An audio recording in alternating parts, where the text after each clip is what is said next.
Good afternoon, everyone. I am Devinel Soons, the first grandchild and only granddaughter of Alton, or Shaki as we would have rather more known him. I sat for a while, a good while. I spent a whole day trying to think about what it is that I wanted to say. And the more I thought about it, the more I cried, and so I just kept putting on my phone on more than one occasion. Because I was tired of crying. I didn't want to cry anymore, and I know making this video, I would have just burst out in tears, but I'm going good so far, so amen to that. But as all of you, as most of you, if not all of you would have known, I had a very close relationship with my grandfather, and I don't know, it's just a bond that was just always there, both inside of the house and outside of the house. Everywhere this man, when he would go to church, he would just look for me and ask for me, and if he don't see me at church, he would come home and like, why didn't you come to church today? And it was honestly something that I cherish. I love the relationship I had with my grandfather so much. Auntie Ernest used to always ask him, you feel this you alone have a grandchild? Because the way he used to be with me, he wasn't necessarily like this with my brothers. I mean, yeah, he loved all his grandchildren, but how he treated me was just total, like you could see the difference in how he treated everyone else. So that was that. They used to always tell him he spoiled me because he lets me get away with things, and everything I want and ask for, he gives it to me. Which is true, but I am not complaining because I don't think I was necessarily rude or anything. So I think I deserved the things I asked for. And that was fun. I remember one time I was in my early teenage years and I wasn't allowed to drink coffee. But we were all early risers, and so my grandfather, he used to wake up early in the morning when he's making his breakfast, when he's eating his breakfast. No, he would drink his tea first. So when he's drinking his tea, he would wake up and make me a glass of coffee and bring it into the bedroom with me, to me.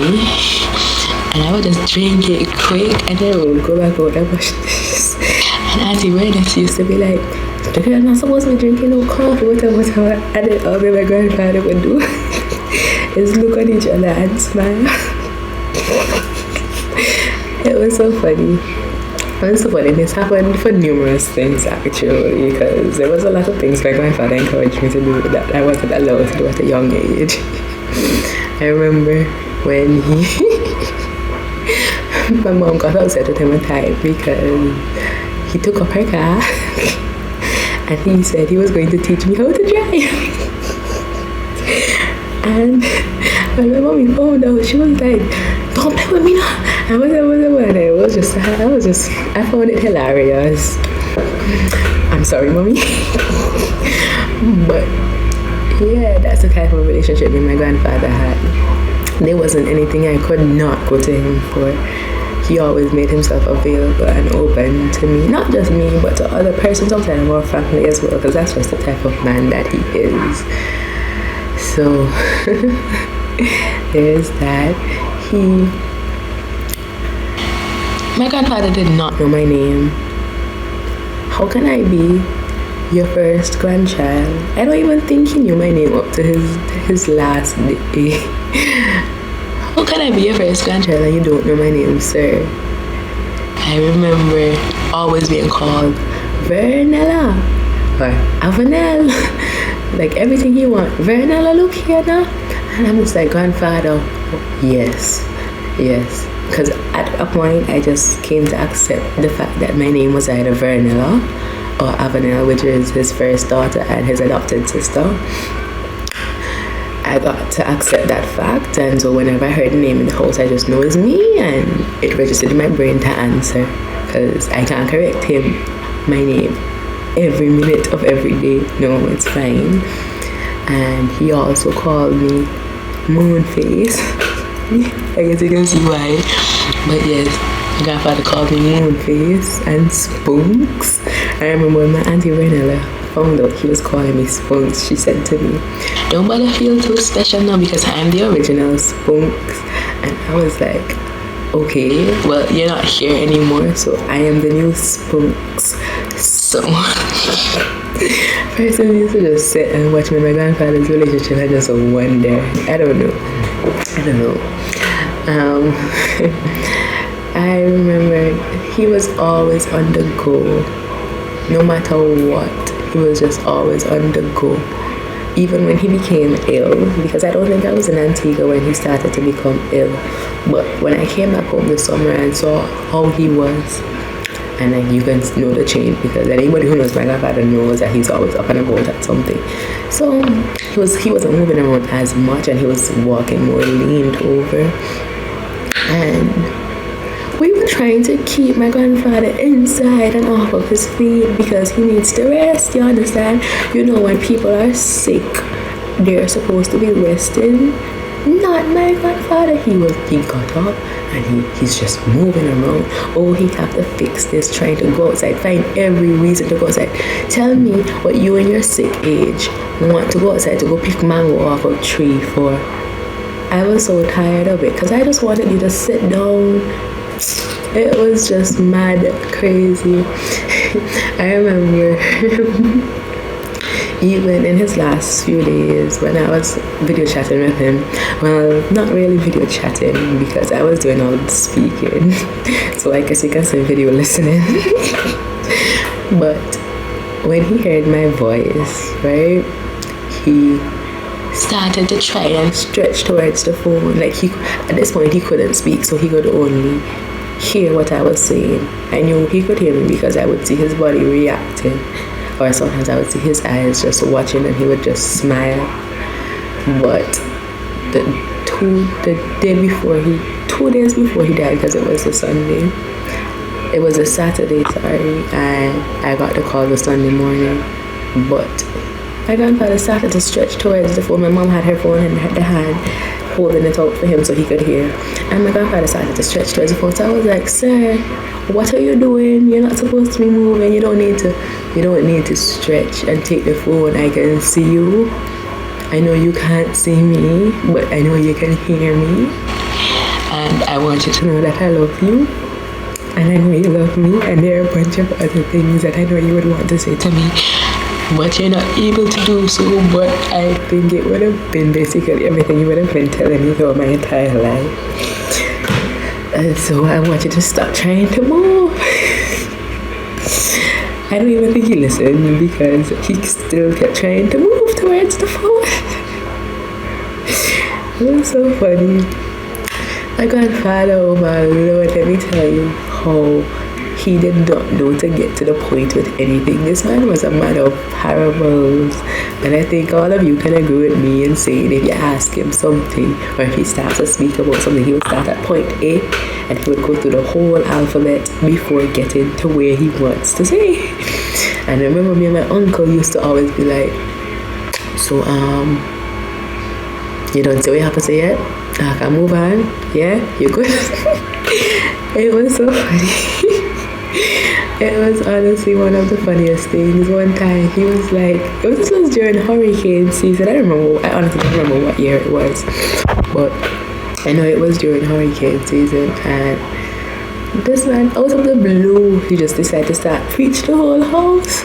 And one of the things, I still remember it to this day because I found truth in it. So he sat down and he was like, "Love is like the oven. It burns." And so me and my uncle just made it the national line of Fulton. It was so funny. So one of the things he used to do as well, coming home from church on Sundays. Remember I already said if he didn't see me at church, he would call me and ask me why I didn't come to church. And so, but coming home from church, my grandfather would turn the house upside down. Not even just from church alone. This was during the week as well, if I can recall correctly. But he used to turn the house upside down, and we wouldn't know what he was looking for until somebody asked. So we would be like, "Grandfather, what are you looking for?" Or Mrs. Mac would say, "The fault on me, I look for." And he'd say he can't find his hymnal. Now, there are more than one hymnals in the house, so we can never know which hymnal it is he wants exactly. So we'd be like, "Which hymnal?" No. And he would tell us which hymnal, and we would all go and help him look for the hymnal. And one of the songs he used to sing most was Amazing Grace. He used to sing some others, but Amazing Grace is what stood out to me most because we would have performed it together at church. I remember when Pastor Ulrich asked us to perform it, and I was like, "Lord have mercy, I really have to go sing with my grandfather, my little brother." But yeah, so we performed the song Amazing Grace. I'm not going to sing the whole song, but I'm going to just sing maybe 2 or 3 verses. And so here it goes. Amazing grace, how sweet the sound that saved a wretch like me. I once was lost, but now I'm found. Was mine, but now I see. 'Twas grace that taught my heart to fear, and grace my fears believed. How precious did that grace appear, the hour I first believed. The Lord has promised good to me. His word, my hope secures. He will my shield and portion be, as long as life endures. The earth shall soon dissolve like snow. The sun forbear to shine, but God who calls me here below will be forever mine. I think one of the things that hurts most is not being able to come home for the funeral.